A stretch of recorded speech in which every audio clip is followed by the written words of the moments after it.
Bismillahirrahmanirrahim. Assalamualaikum warahmatullahi wabarakatuh. Alhamdulillahirabbil alamin. Alladzi arsala rasulahu bil huda wa dinil haqq liyudhhirahu 'alad dini kullih wa kafaa billahi shahida. Asyhadu an la ilaha illallah wahdahu la syarika lah wa asyhadu anna Muhammadan 'abduhu wa rasuluh ma la nabiyya wa la rasula ba'da. Amma ba'd. Fa ya ibadallah ittaqullah lazama ittaqahu man taqwa. Ayat qala ta'ala fi kitabil karim. A'udzu billahi minasyaitonir rajim. Bismillahirrahmanirrahim. Ya ayyuhalladzina amanu taqullaha haqqa tuqatih wa la tamutunna illa wa antum muslimun. Wa qala aydan ya ayyuhan nasu taqu rabbakum khalaqakum min nafsin wahidah wa khalaqa minha zawjaha wa batha minhuma rijalan katsiran wa nisaa'a wattaqullaha alladzi tasaaluna bihi wal arham innallaha kana 'alaykum. Wa qala nabiyuna sallallahu alaihi wasallam man salaka tariqan yatanisu fihi ilman sahallahu lahu tariqan ilal jannah. Wa qala aydan man yuridillahu bihi khairan yufaqihu fid din. Wa qala aydan min husni islamil mar'i tarkuhu ma la ya'ni. Sadaqallah wa sadaqa rasul. Ayyuhal ikhwati jami'an qabla syai' aya nabda ta'limana hadza bi qira'ati. Alhamdulillah, kita bersyukur kepada Allah Subhanahu wa taala di pagi yang sangat cerah dan berkah ini. Kita dapat bersyukur karena nikmat yang Allah berikan kepada kita. Baik nikmat yang melekat pada tubuh kita dari ujung kepala sampai di ujung kaki, maupun nikmat yang ada di luar anggota tubuh kita. Muslimin wal muslimat yang Allah muliakan, Allah agar Allah memberikan kepada kita kekuatan menjadikan nikmat ini bisa maksimal kita jadikan nikmat ini di dunia hasanah, di akhirat hasanah. Memberikan nikmat kepada mereka, tapi Allah tidak berikan kepada mereka nikmat taufik. Itu nikmat agar orang ini menjadikan nikmat-nikmat dia di dunia hasanah, di akhirat hasanah. Oleh karenanya nikmat penting, tapi yang terpenting bagi kita adalah taufik agar Allah memberikan kekuatan kepada kita merubah, memaksimalkan nikmat menjadi di dunia hasanah wa fil akhirati hasanah. Dan mudah-mudahan ini akan selalu kita raih, kita dapati sepanjang hidup kita, sehingga pada akhirnya Allah akan mencabut nyawa kita dalam keadaan husnul khatimah. Salawat dan salam semoga tercurah kepada Nabi kita Muhammadin sallallahu alaihi wasallam, Nabi yang telah Allah gariskan sebagai Nabi terakhir, basyiran wa nadhira wa da'i'an ila Allah bi'idznihi wa sirajan munira. Memberi kabar gembira kepada siapa saja yang taat kepadanya dan kepada Allah, serta sekaligus memberi peringatan kepada orang-orang yang enggan, bahkan membangkang ajakan Rasul dan ajakan Allah Subhanahu wa taala. Para pemirsa siaran santri yang Allah muliakan, pada perdana kali ini izinkan kami, saya pribadi Wahidin An-Nas, untuk menjadikan siaran santri ini bermanfaat yang dikomandoi oleh IKSD, Ikatan Keluarga Santri Depok, yang pada saat ini adalah siaran perdananya untuk memberikan atau berkontribusi kepada umat dalam rangka mencerdaskan kehidupan bangsa dan juga dalam rangka memakmurkan serta merealisasikan atau membumikan Al-Quran dan hadis khususnya di kota Depok dan umumnya di bumi tercinta Indonesia. Para pemirsa siaran santri yang Allah muliakan, di samping saya juga sama-sama kita keluarga santri atau keluarga Ikatan Santri Depok, yaitu Ustaz Hasan Al-Basri. Sehat Ustaz? Alhamdulillah. Semoga Allah selalu memberikan kepada kita kesehatan sehingga kesehatan itu mampu kita maksimalkan untuk menjadikan sehat tadi bermanfaat bagi kita, bagi saudara kita, bagi teman kita, dan semua bagi alam ini. Pada sore hari yang berbahagia ini, kami akan memperkenalkan siaran Santri Depok yang perdana ini, dan mudah-mudahan perdana ini menjadi berkah bagi kita sehingga Ikatan Keluarga Santri Depok menjadi salah satu komunitas yang juga ingin menjadikan Depok ataupun Indonesia menjadi baldatun thayyibatun wa ardhun. Tanpa berpanjang kalam, semua kita ketahui bahwasanya dan tadi hadis yang kami bacakan di awal adalah hadis yang sangat familiar bagi kalangan santri. Jadi kalau hadis pendeknya dan ini bisa kita lihat di Sunan At-Tirmidzi, ya boleh juga ada, yaitu man salaka thariqan ya tamisu fihi ilman sahalallahu lahu thariqan ilal jannah. Ini motivasi hadis yang bahwasanya barang siapa yang hidup lalu dia rajin menuntut ilmu, nanti yang biasanya akan mengupas perkata-kata ini adalah orang ahli bahasa. Kenapa disebut salat? Bukannya saro'a atau masya, tapi salaka. Barang siapa yang hidup berjalan pada hidupnya, ya tamisu fi ilman, dia selalu bersentuhan dengan ilmu, rajin menuntut ilmu, bahkan sering berada di majelis ilmu, ada jaminan.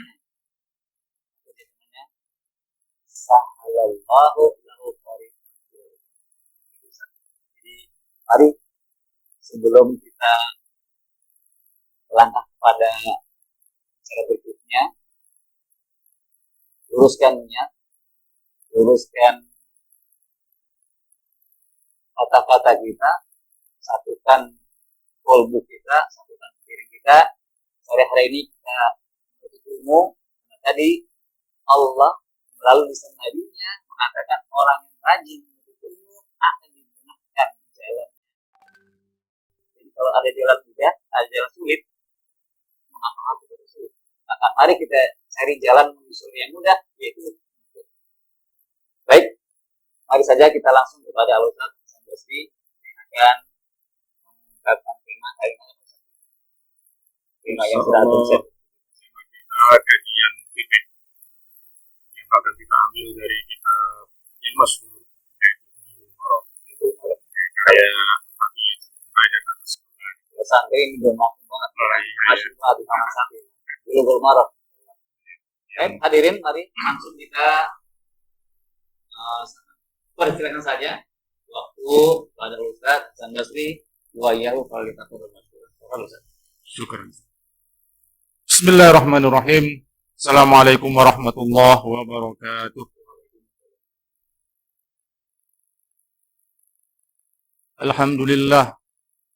Wassalatu wassalamu ala Rasulillah wa ala alihi wa ashabihi wa mawalah. La haula wa la quwwata illa billah. Asyhadu an la ilaha illallah wahdahu la syarika lah wa asyhadu anna sayyidina Muhammadan abduhu wa rasuluh. Allahumma shalli wa sallim wa barik ala nabiyyina wa habibina Muhammad wa ala alihi wa ashabihi wa man tabi'ahum bi ihsan ila yaumil amma ba'du. Fa ya ibadallah ittaqullah. Para pemirsa yang dirahmati Allah Subhanahu wa taala, pemirsa siaran santri yang dikelola oleh IKSD, Ikatan Keluarga Santri Depok. Mudah-mudahan kita semua pada kesempatan yang baik ini selalu mendapatkan rahmat limpahan karunia dari Allah Subhanahu wa Ta'ala. Dan mudah-mudahan semua amal ibadah kita hari ini dan insya Allah juga yang akan kita kaji ya sebentar lagi ini, Allah memberikan kita limpahan pahala dan akan menjadikan ini sesuatu tabungan kita nanti di akhirat kelak. Amin ya rabbal alamin. Salawat dan salam marilah sama-sama kita panjatkan, kita berikan kepada baginda Rasulullah sallallahu alaihi wasallam, kepada para keluarganya, kepada para sahabatnya, dan kepada para pengikutnya. Dengan iringan doa, mudah-mudahan kita juga termasuk ikut dari baginda Rasulullah sallallahu alaihi wasallam. Terima kasih Ustaz Wahyudin yang telah memberikan saya kesempatan dalam kajian perdana ini. Baiklah, para hadirin pendengar setia siaran santri yang saya hormati, yang saya muliakan. Kajian perdana ini kita akan bicarakan masalah fiqh Islam, fiqhul Islam. Fiqh adalah segala sesuatu yang berhubungan dengan kehidupan. Dalam Islam itu ada yang namanya ilmu tauhid, ada yang namanya ilmu akhlak atau as-suluk, ada juga yang namanya ilmu syariah, atau juga bisa disebut dengan ilmu fiqh, yaitu segala yang berkenaan dengan kehidupan kita. Itu semuanya diatur oleh Allah Subhanahu wa Ta'ala dan diatur dalam agama kita, agama Islam. Karena pentingnya ilmu syariah ini, ilmu fiqh ini, salah satu kegiatan dari siaran santri Depok ini yang dikemas oleh Ikatan Keluarga Santri Depok, yaitu pengajian yang berhubungan dengan fiqh. Dan juga mungkin nanti ada kajian-kajian yang lain seperti kajian tauhid, kajian akhlak, atau juga mungkin nanti kajian ekonomi yang akan dibawakan oleh para ustadz-ustadz yang lain. Baiklah para hadirin yang saya hormati, dan juga Al-Ustadz Wahyudin sebagai moderator, terima kasih waktunya. Kita masuk ke kajian kitab, yaitu Bulughul Maram min Adillatil Ahkam. Sebentar muqaddimah mengenai kitab Bulughul Maram ini. Bulughul Maram adalah salah satu kitab yang merupakan rujukan para santri-santri khususnya, ataupun para pencari ilmu, ataupun orang-orang yang ingin menambah wawasan tentang keislaman. Bulughul Maram min Adillatil Ahkam dikarang oleh Al-Hafiz Ibnu Hajar Al-Asqalani. Beliau lahir tahun 773 Hijriah di Mesir. Apa kelebihan buku Bulughul Maram ini? Bulughul Maram adalah kitab fikih yang langsung menerangkan dengan dalil-dalilnya, yaitu dari hadis-hadis dari baginda Rasulullah SAW. Dan di antara kelebihan buku Bulughul Maram ini juga, beliau menerangkan tentang hadis-hadis kualitasnya. Hadisnya ada yang sahih, hadisnya ada yang hasan, atau hadisnya ada yang dhaif. Walaupun dhaifnya tidak terlalu lemah, yang bisa dimasukkan kepada hadis hasan li ghairi. Baiklah para hadirin yang dimuliakan oleh Allah Subhanahu wa Ta'ala.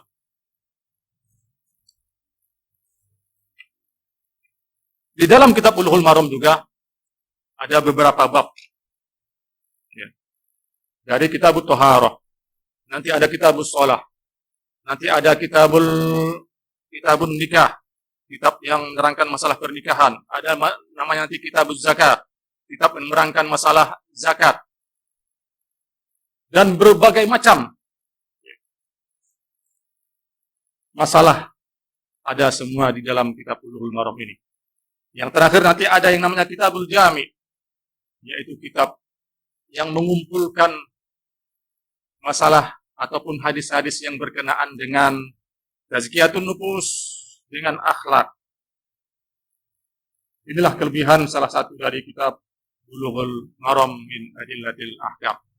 Baiklah para hadirin yang dirahmati Allah Subhanahu wa taala, untuk mempersingkat waktu kajian pertama ini, bismillahirrahmanirrahim, kita akan masuk ke kitabut Thaharah, yaitu kitab masalah bersuci. Dalam syariat Islam ataupun dalam ilmu fikih, semua kitab-kitab yang berhubungan dengan fikih itu pasti dimulai oleh kitabut Thaharah, bersuci. Kenapa pentingnya bersuci? Karena setiap orang yang ingin melakukan ibadah, seperti ibadah sholat, seperti ibadah haji, ibadah umroh, mungkin juga ibadah tilawatul Quran, itu mengharuskan dia harus suci. Baik itu suci dari hadas dan suci dari najis. Apa itu perbedaan hadas dan najis? Sedikit kita kupas sebelum kita masuk kepada hadis-hadis dari baginda Rasulullah Sallallahu Alaihi Wasallam. Hadas adalah keadaan seseorang yang mana dia diharuskan untuk melakukan sesuatu hal supaya dia dibolehkan untuk melaksanakan ibadah. Dalam bahasa simpelnya adalah keadaan seseorang yang dia tidak boleh melakukan ibadah, misalnya sholat, kecuali dia harus menghilangkan hadas tersebut. Misalnya, kita duduk-duduk ataupun santai, kemudian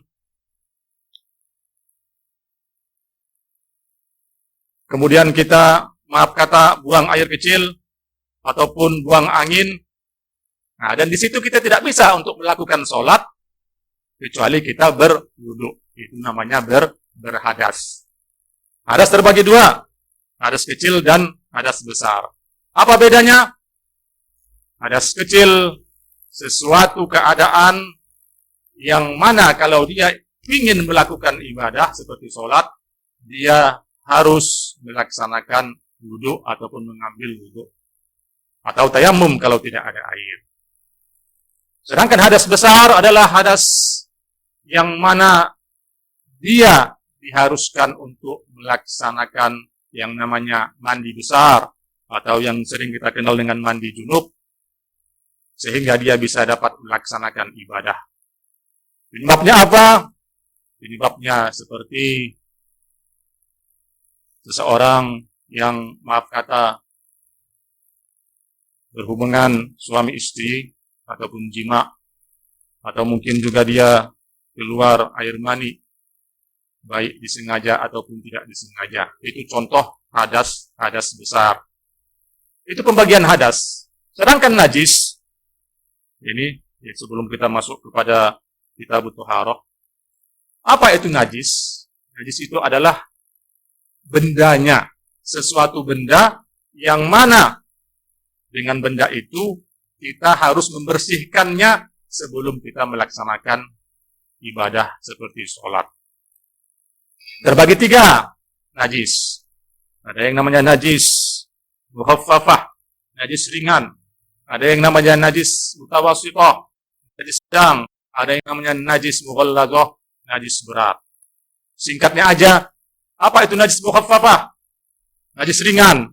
Najis ringan adalah air kencingnya seorang bayi laki-laki yang dia tidak mengkonsumsi, tidak makan, tidak minum kecuali air susu ibunya. Bedanya dengan yang lain adalah tata cara membersihkannya dengan cukup membersihkan air terhadap ataupun kepada sesuatu ataupun tempat menggunakan najis tersebut. Itu najis ringan, mukhaffafah. Awas itu adalah najis sedang, yaitu selain air kencing bayi laki-laki yang tidak makan kecuali air susu ibunya, dan juga selain air liur anjing, ya, air liur anjing yang mengenai bejana ataupun makanan dan minuman. Sedangkan yang selanjutnya adalah najis mughalladah, yaitu najis berat. Kenapa dikatakan berat? Karena tata cara untuk menghilangkannya harus awaluha biturab, 7 kali. Pertamanya dengan debu, yang keenamnya sisanya dengan air. Itu harus kita lakukan. Nanti insya Allah kajian-kajian berikutnya ada yang namanya bagaimana izalatun najasah, ya. Izalatun najasah, bab bagaimana menghilangkan najis-najis tersebut. Baiklah para hadirin yang dimuliakan oleh Allah Subhanahu wa taala, kita masuk kepada kitab yang pertama, Kitab Thaharah. Kitab Thaharah ada beberapa. Nah, ini susunan dari pelajaran di Kitab Bulughul Maram ini sangat-sangat rapi, terperinci.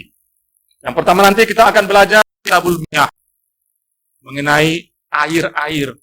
Kenapa pentingnya di bab pertama itu? Karena bagaimanapun kalau kita ingin melakukan bersuci, baik itu bersuci dengan hadas ataupun bersuci dengan najis, pasti yang bukan air. Nah, ada namanya juga kitab Al-Aniyah. Apa itu Al-Aniyah? Ya, Al-Aniyah ini seperti gelas atau piring, tempat-tempat minuman ataupun tempat-tempat bersuci. Ada namanya bab izalatun najasah. Izalatun najasah, bab bagaimana cara menghilangkan najis.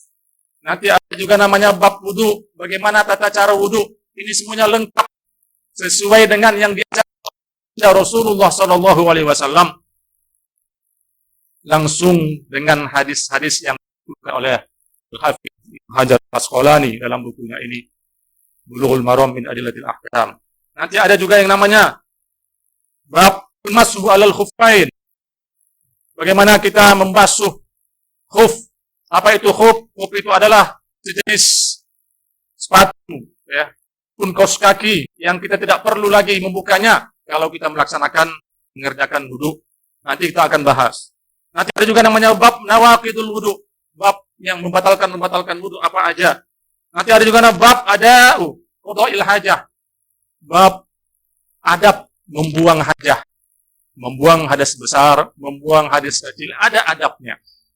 Rasulullah Shallallahu Alaihi Wasallam adalah suri tauladan kita. Dia mengajarkan kepada kita bagaimana berbuang hajat ataupun membuang hajat yang baik. Nanti ada di dalam buku ini. Nanti ada juga namanya bab al-ghusl wa hukmul junub, bab mengenai bagaimana mandi junub yang benar, yang sesuai dengan diajarkan oleh baginda Rasulullah Shallallahu Alaihi Wasallam. Nanti terus ada bab at-tayammum. Tayammum adalah pengganti wudu kalau tidak ada air. Nanti ada juga bab al-haid, bab yang menerangkan masalah haid, datang bulan dalam istilah kita para wanita. Nah, ini bab Kitabut Thaharah. Nanti ada Kitabus Shalah.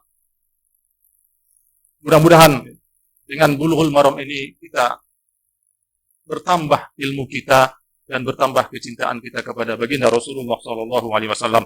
Baiklah para pemirsa yang budiman, yang dirahmati Allah Subhanahu Wa Taala, kita masuk ke bab yang pertama. Bismillahirrahmanirrahim. Babul Miyah. bab mengenai air-air. Al-miyah jamak dari ma'un.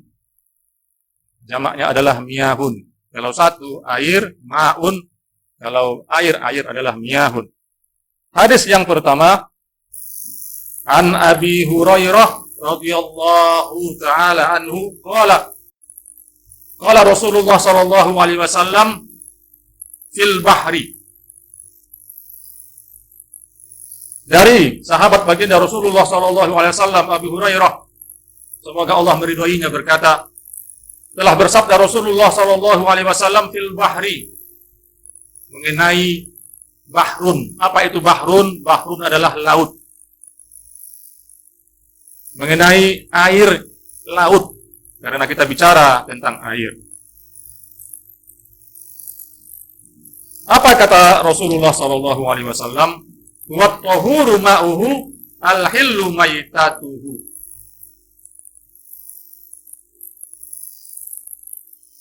Laut itu adalah suci airnya.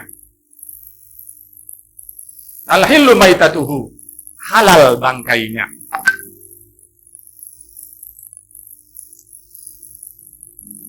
Air laut suci, walaupun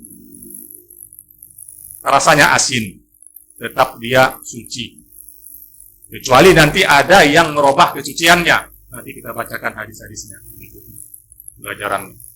Al-hillu maitatuhu adalah halal segala bangkainya. Hewan yang hidup di laut, kalau dia mati, halal. Hukumnya adalah untuk dimakan. Akhrajahu al-arba'ah. Hadis ini dikeluarkan oleh imam yang empat. Siapa itu imam yang empat? Abu Daud, Nasa'i, Tirmidzi, dan Ibnu Majah. Ashabus Sunan. Imam-imam yang mempunyai kumpulan hadis-hadis yang disebut dengan sunan. Ada Sunan Tirmidzi, Sunan Ibnu Daud, Sunan Ibnu Majah, dan Sunan Nasa'i. Wa Ibnu Abi Syaibah wal lafzu lahu. Wa sahahahu Ibnu Huzaimah wa Tirmidzi. Saya bacakan dulu. Wa rawahu Malik wa Syafi'i wa Ahmad. Hadis ini dikeluarkan oleh imam yang empat, Abu Daud, Nasa'i, Tirmidzi, dan Ibnu Majah, dan ditambah oleh Ibnu Abi Syaibah wal lafzu lahu. Dan lafaznya, redaksinya hadis ini dikeluarkan oleh Ibnu Abi Syaibah. Wa sahhahu Ibnu Huzaimah wa Tirmidzi, dan hadis ini disahihkan oleh Ibnu Huzaimah dan Tirmidzi. Berarti kualitas hadis ini adalah kualitas hadis sahih yang tidak diragukan lagi untuk kita ambil sebagai hukum di dalam ilmu fikih. Diriwayatkan oleh juga Malik, Imam Malik wa Syafi'i, dan Imam Syafi'i wa Ahmad, dan Imam Ahmad. Keterangan hadis tadi, faedah yang bisa kita ambil dari hadis ini adalah, pertama, bahwa air laut itu, apapun rasanya,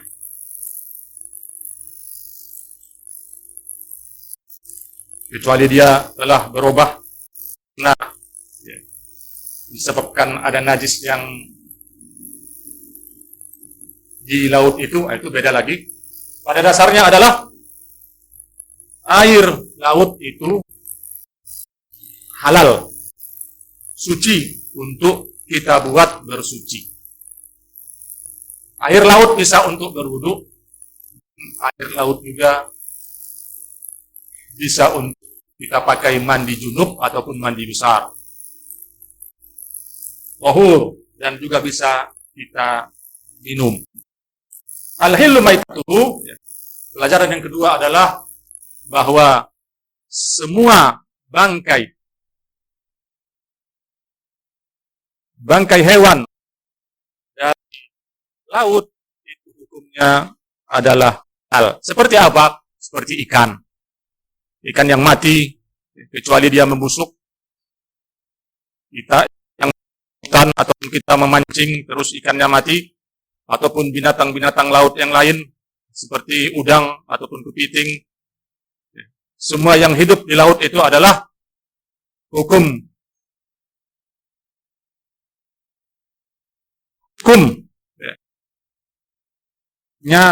ataupun mayat tersebut adalah halal. Ini yang bisa kita ambil dari pelajaran dari hadis yang mulia ini. Mungkin saya kira cukup jelas. Nanti kalau ada sesi timingnya ataupun sesi pertanyaan, boleh kita tanya jawab lewat media sosial yang telah kita kemas. Hadis yang kedua, Bismillahirrahmanirrahim. An Abi Sa'id Al-Khudri radhiyallahu anhu qala Rasulullah sallallahu alaihi wasallam, dari sahabat Nabi Sa'id Al-Khudri, semoga Allah meridhoinya, berkata, telah bersabda Rasulullah sallallahu alaihi wasallam, innal ma'a tahurun la yunazzisuhu syai'un. Akhrajahu salasah wa sahhahahu Ahmad. Sesungguhnya air itu adalah suci. La yunajjisuhu syai'un, dan tidak ada sesuatu yang bisa menajiskannya. La yunajjisuhu syai'un, dan dia tidak bisa dinajisi oleh sesuatu. Apa maksudnya dengan hadis ini? Yaitu pada dasarnya semua air itu hukum dasarnya adalah suci. Hukum dasarnya adalah halal. Kecuali nanti ada perubahan yang datang karena adanya najis dan sebagainya. Tapi sesuai dengan hadis ini adalah bahwa hukum dasar air itu adalah tahurun. Tahurun artinya suci.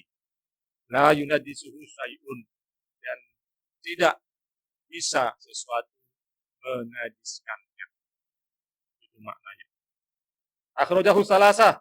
Hadis ini dikeluarkan atau diriwayatkan oleh imam yang tiga. Siapa itu imam yang tiga? Adalah Abu Daud, Tirmizi, dan Nasa'i. Saya ulangi lagi. Kitab Bulughul Maram ini adalah ada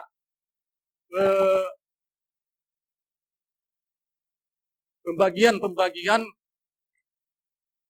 rawi hadis. Ada yang namanya nanti akhrajahu sab'ah, akhrajahu sittah, akhrajahul khamsah, arba'ah, ataupun akhrajahu salasah. Kalau nanti disebutkan dalam buku ini akhrajahu sab'ah, itu mencakup Imam Ahmad, Bukhari, Muslim, Abu Daud, Tirmidzi, Nasa'i, dan Ibnu Majah. Kalau seandainya 6, akhrajahu sittah. Sittah apa? 6. Itu diriwayatkan oleh Imam Bukhari, Muslim, Abu Daud, Tirmidzi, Nasa'i, dan Ibnu Majah. Tanpa Ahmad. Tapi kalau seandainya juga ada akhrajahu khamsah, itu diriwayatkan oleh Ahmad, Abu Daud, Tirmidzi, Nasa'i, dan Ibnu Majah tanpa Bukhari, Muslim. Ataupun nanti ada akhrajahul arba'ah, diriwayatkan oleh imam yang 4, itu Abu Daud, Tirmidzi, Nasa'i, dan Ibnu Majah tanpa Ahmad, Bukhari, dan Muslim. Salasah itu diriwayatkan oleh Imam Abu Daud, Tirmidzi, Nasa'i tanpa Ibnu Majah, tanpa Ahmad, tanpa Bukhari, dan tanpa Muslim. Ada juga nanti riwayat muttafaqun alaih. Ini yang masyhur, yang sering kita dengar, ya, hadis-hadis sahih yang diriwayatkan oleh muttafaqun alaih. Siapa itu? Adalah Imam Bukhari dan Imam Muslim radhiyallahu anhu. Hadis yang ketiga, kita masuk ke hadis yang ketiga. Wa an Abi Umamah Al-Bahli radhiyallahu anhu qala Rasulullah sallallahu alaihi wasallam. Dari sahabat Rasulullah sallallahu alaihi wasallam, Abi Umamah Al-Bahli, berkata, qala Rasulullah sallallahu alaihi wasallam, bersabda Rasulullah sallallahu alaihi wasallam, innal ma'a la yunajjisuhu syai'un illa ma ghalaba ala rihihi wa ta'mihi wa launihi. Akhrajahu Ibnu Majah wa dha'afahu Abu Hatim. Rasulullah sallallahu alaihi wasallam bersabda mengenai air juga. Innal ma'a, sesungguhnya air, la yunajjisu syai'un, tidak menjadikannya sesuatu, tidak bisa menjadikannya najis illa, kecuali ma ghalaba ala rihi wa ta'mihi wa launihi, kecuali apa-apa ghalaba. Ya, ghalaba ini artinya banyak, mengalahkan. Ala rihihi wa ta'mihi wa launihi, kecuali air itu dikalahkan oleh, ataupun di sini maksudnya apa? Dirobah, berubah. Air itu berubah apanya? Rihun. Apa itu rih? Rih ini adalah baunya. Wa ta'mihi. Apa itu ta'mun? Ta'mun adalah rasa. Berubah baunya, berubah rasanya, wa launihi. Berubah warnanya. Ini hadis diriwayatkan oleh Imam Ibnu Majah wa dha'afahu Abu Hatim, dan didhaifkan oleh Abu Hatim. Ini ada keterangan di bawah, li'annahu min riwayah Rasyid bin Sa'ad kana shalihan fi dini mughaffalan fi riwayatih wa tarakuh. Karena salah satu dari riwayatnya ada di situ disebutkan Rasyid bin Sa'ad kana shalihan, tetapi dia mughaffal fi riwayatih. Dia mughafal ini adalah lupa di dalam diriwayatkan hadis ini. Sedikit mengenai riwayat ini. Di dalam hadis ada yang namanya rawi. Rawi itu adalah periwayat. Ada yang namanya matan, ada yang namanya rawi. Rawi itu misalnya Imam Bukhari meriwayatkan dari imam ini ada beberapa imam sampai nanti kepada sahabat Rasulullah SAW. Riwayat yang pertama baru kepada baginda yang mensabdakan hadis ini. Di antara perawi-perawi itu ada yang muhaffal, yaitu lemah apa ingatannya, ataupun lemah di dalam meriwayatkan hadis. Tetapi dhaifnya di sini menurut ulama tidak terlalu dhaif, tidak terlalu lemah, masih bisa kita ambil sebagai tujuan di dalam berhukum. Baiklah para hadirin yang dimuliakan oleh Allah Subhanahu wa taala, apa pelajaran yang bisa kita ambil dari hadis ini? Yang bisa kita ambil adalah bahwa air itu pada dasarnya suci, kecuali dia dirubah ataupun berubah karena apa? Karena perubahan dari rasanya, dari warnanya, dan dari baunya. Misalnya, ada air di laut ataupun di sungai, dan di situ ada terkena najis ataupun kotoran, walaupun dia banyak di lautan misalnya, tetapi di air itu berubah rasanya. Pas kita rasakan ada rasa-rasa yang tidak enak, ataupun kita lihat warnanya ada berubah, ataupun kita lihat baunya ada berubah, berarti dia sudah masuk air yang tidak suci lagi. Ini pelajaran yang bisa kita ambil dari hadis. Baiklah para hadirin yang dirahmati Allah Subhanahu wa taala, kita lanjut hadis berikutnya, adalah sambungan hadis yang ketiga. Walil Baihaqi, menurut keterangan dari Imam Al-Baihaqi, al-ma'u tahur illa in taghayyara rihuhu aw ta'muhu aw launuhu bi najasatin tahdusu fi. Lebih kuat lagi, menguatkan hadis yang ketiga tadi. Sesungguhnya air tahur, pada dasarnya air itu adalah suci, kecuali apa? Kecuali in taghayyara rihuhu, berubah baunya, au ta'muhu, ataupun berubah rasanya, au launuhu, berubah warnanya, binajasah tahdusu fi, dengan sesuatu najis, kotoran yang melekat padanya, yang berada padanya, tahdusu fi, yang merubah air tadi. Merubah apanya? Merubah warnanya, merubah rasanya, dan merubah baunya. Ini penguat dari hadis yang ketiga tadi. Hadis yang kelima, kita lanjut. Wa an Abdullah bin Umar radhiyallahu anhuma, dari sahabat Rasulullah SAW Abdullah bin Umar, yang biasa kita sebut dengan Ibnu Umar. Umar bin Khattab, khalifah yang kedua, ini anaknya namanya Abdullah bin Umar radhiyallahu anhuma. Semoga Allah meridhai mereka berdua, meridhai Abdullah anaknya dan juga meridhai Umar bin Khattab. Hadis kalau yang disebutkan dengan radhiyallahu anhuma, itu berarti kita mohon kepada Allah supaya mereka mendapatkan ridho, baik itu anaknya ataupun bapaknya, karena mereka berdua ini termasuk sahabat dari baginda Rasulullah SAW. Qala, berkata, qala Rasulullah SAW, sabda Rasulullah SAW, idza kana al-ma'u qullatain lam yahmil al-khabas. Apabila apabila air itu qullatain, sampai kadarnya sebanyak 2 kullah, lam yahmil al-khabas, maka air itu tidak mengandung khabas. Apa itu khabas? Khabas ini adalah najis. Apabila air kadarnya sampai dengan 2 kullah, berarti dia tidak mengandung najis.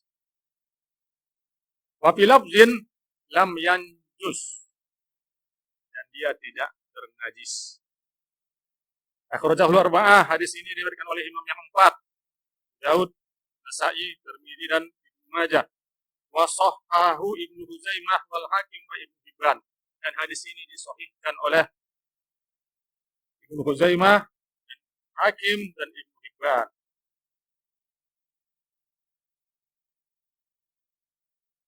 Pelajaran yang bisa kita ambil dari hadis ini adalah apabila air itu banyak, melebihi dari 2 kullah. Apa itu kullah? Kullah ini adalah ukuran dahulu hanya baginda Rasulullah SAW. Seperti kalau kita ada tempat air,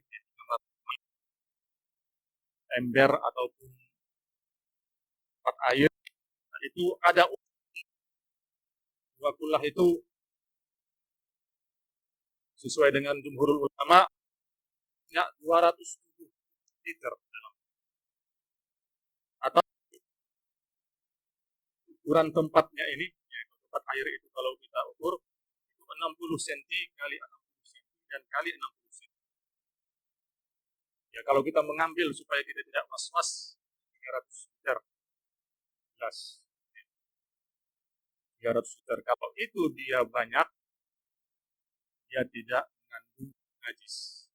Nah, tetapi kalau kurang dari itu, ini maksudnya hadis ini, para hadirin yang dirahmati Allah Subhanahu wa taala, apabila kurang dari 2 kullah, dia ternajasi atau masuk najis di dalamnya, walaupun tidak berubah baunya, rasanya, dan juga warnanya, dia najis. Tetapi kalau lebih dari 2 kullah, lebih dari 300 liter, dia harus berubah dulu. Kita lihat warnanya, apakah ada warna najis, apakah rasanya rasa najis, baunya bau najis, dia baru katakan air yang kena najis yang tidak bisa kita buat bersuci. Mungkin kita paham. Saya ulangi lagi hadis ini bahwa air kurang dari 2 kullah, kalau kita tahu ada najis yang hinggap di situ ataupun air itu mengenai najis, walaupun tidak berubah warnanya, rasanya, dan juga baunya, dia tetap najis. Tapi dia kalau lebih dari 2 kullah, 300 liter banyaknya, dia harus berubah baunya, rasanya, dan juga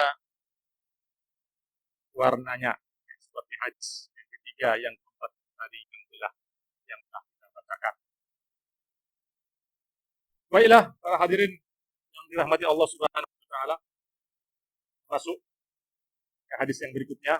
Insyaallah dengan bacaan ini menambah kita belajar langsung dengan Rasulullah, kita belajar langsung dengan hadis-hadis yang baginda Rasulullah SAW terangkan kepada kita.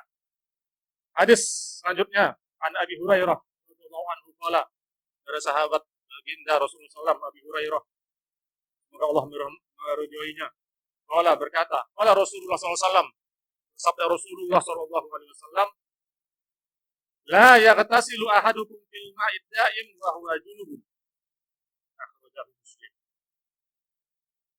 Tadi hadis-hadis yang 1 sampai ke 5 kita bicara bagaimana status air.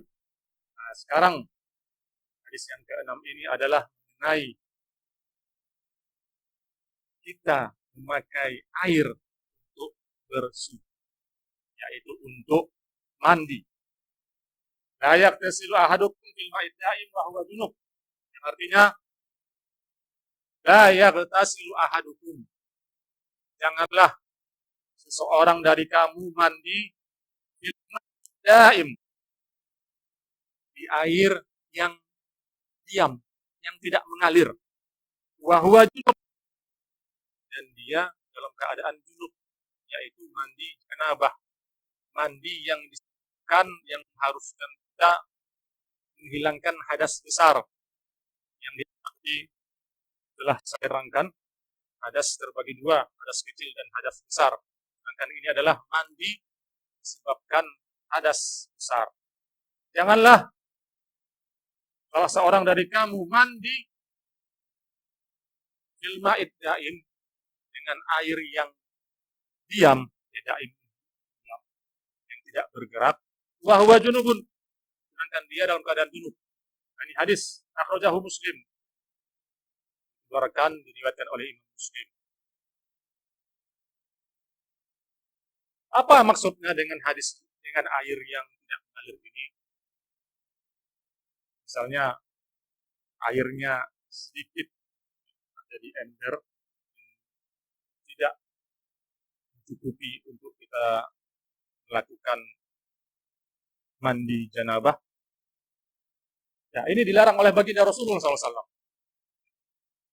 Janganlah kamu mandi di air yang diam, yang tidak mengalir, dan dia dalam keadaan hidup.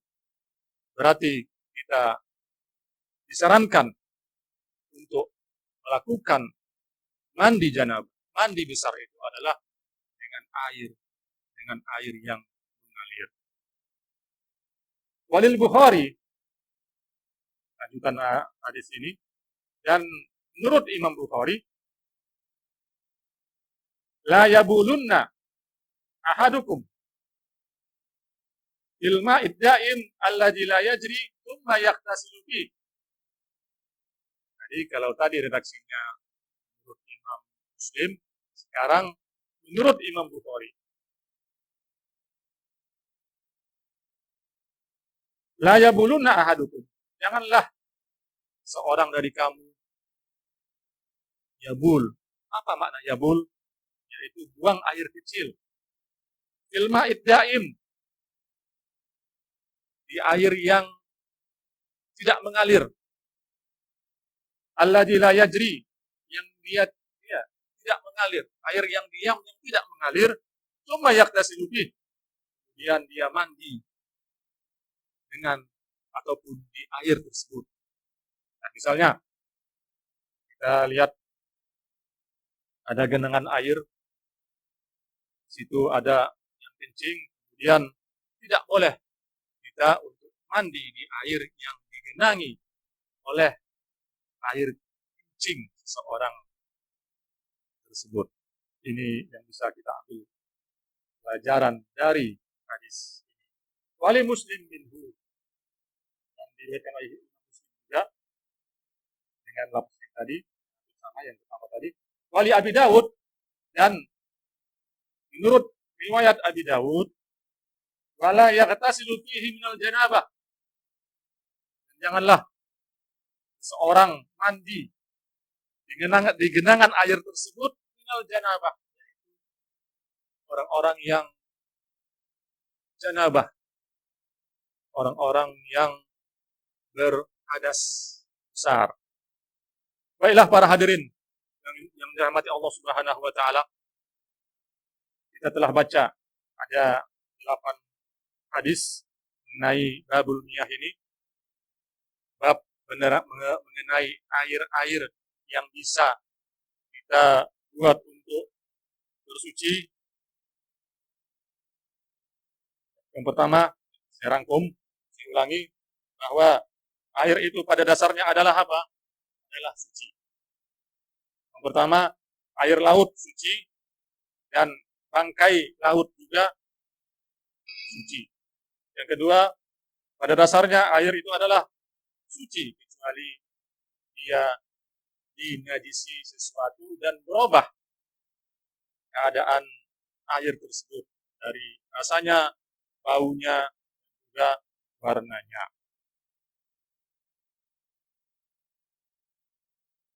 Dan hadis selanjutnya tadi, hadis yang kelima, bahwasanya air yang kurang dari 2 gula, pelajaran yang bisa kita ambil, dia statusnya najis.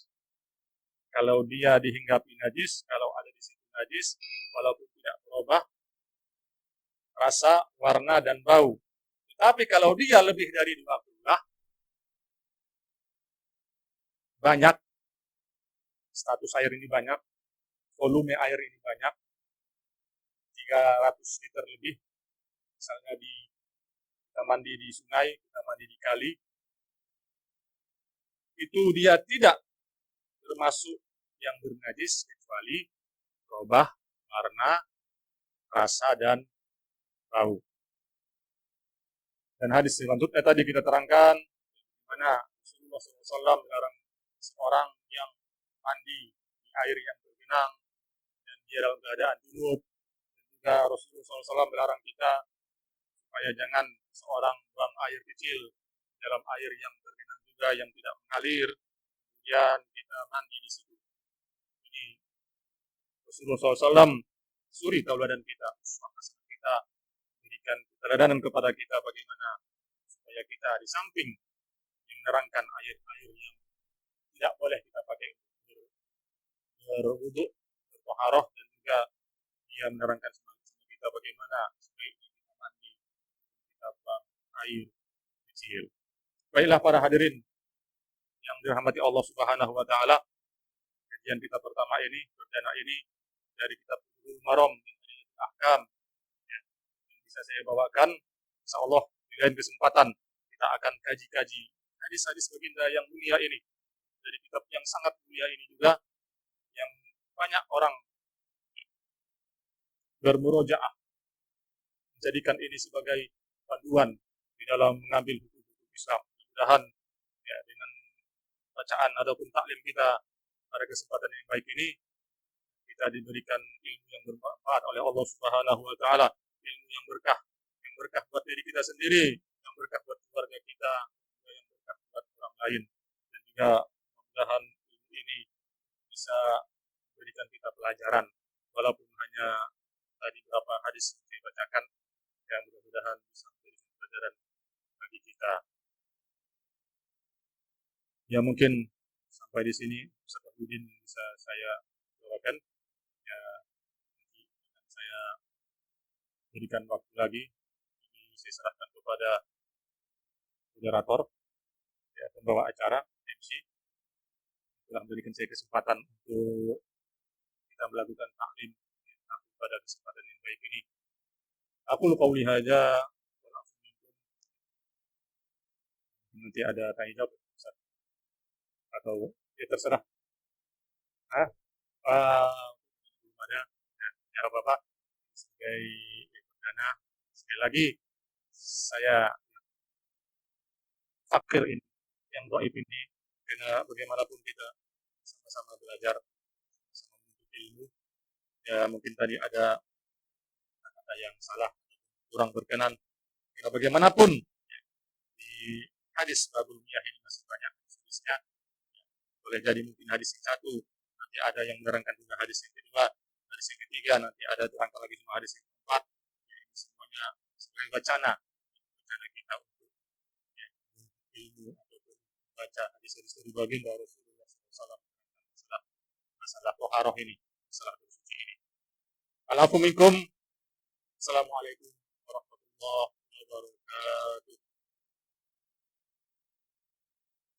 Silakan Ustaz.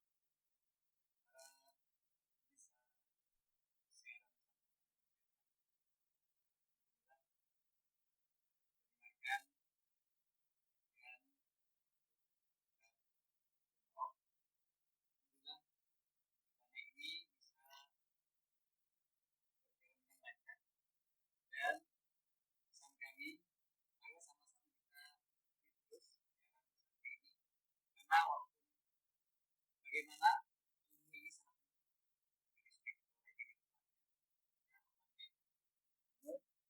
akan dapat fasilitas kayaknya kalau simpel dan tadi saya mengambil bahwasannya Islam itu mengajarkan manusia sekarang kan sedang apa ya viral corona, kita diwajibkan untuk cuci tangan, jaga jarak. Islam bukan hanya cuci tangan, karena makan tangan bukan hanya apa kan?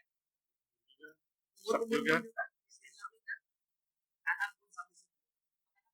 Jadi kalau bicara kebersihan, sudah menjadi orang lain dan kebersihan harus sendiri kan?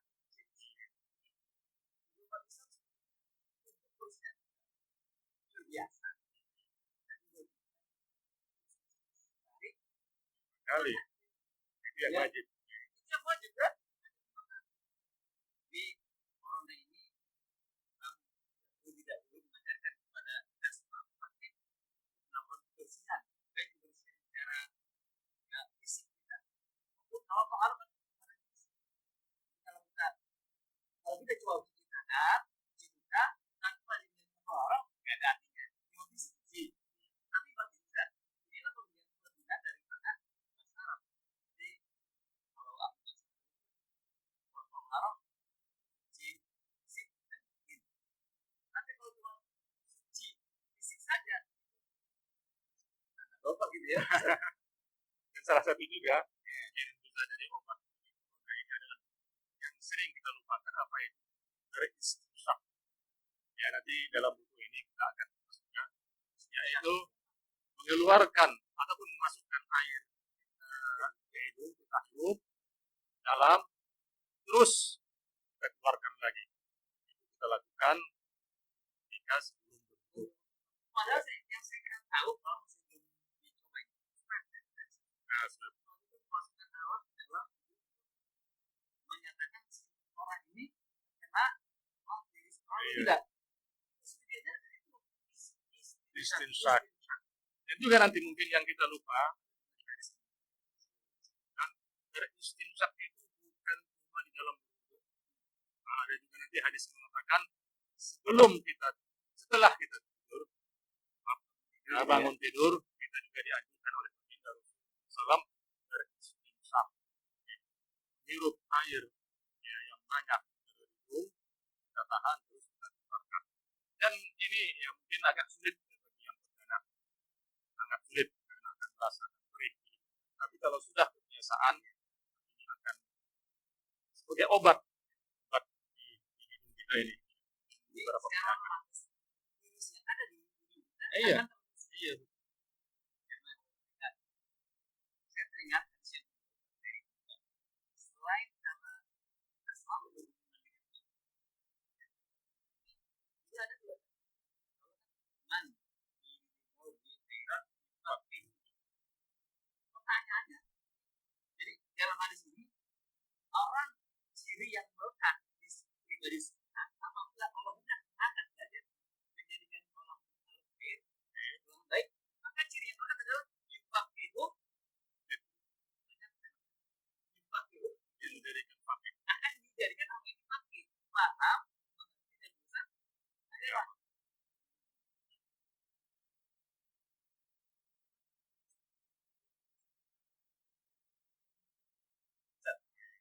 jadi untuk itu ada syarat sama adalah sulal kaya ada kaya baik apa dalam-dalamnya Nakaul, baik ujian aduan bagi namun nanti terus semangat terus ya hari lagi-lagi kami keluarga besar SD mengajak kepada kita semua untuk yang Ustaz ya Ustaz amal baik dan karena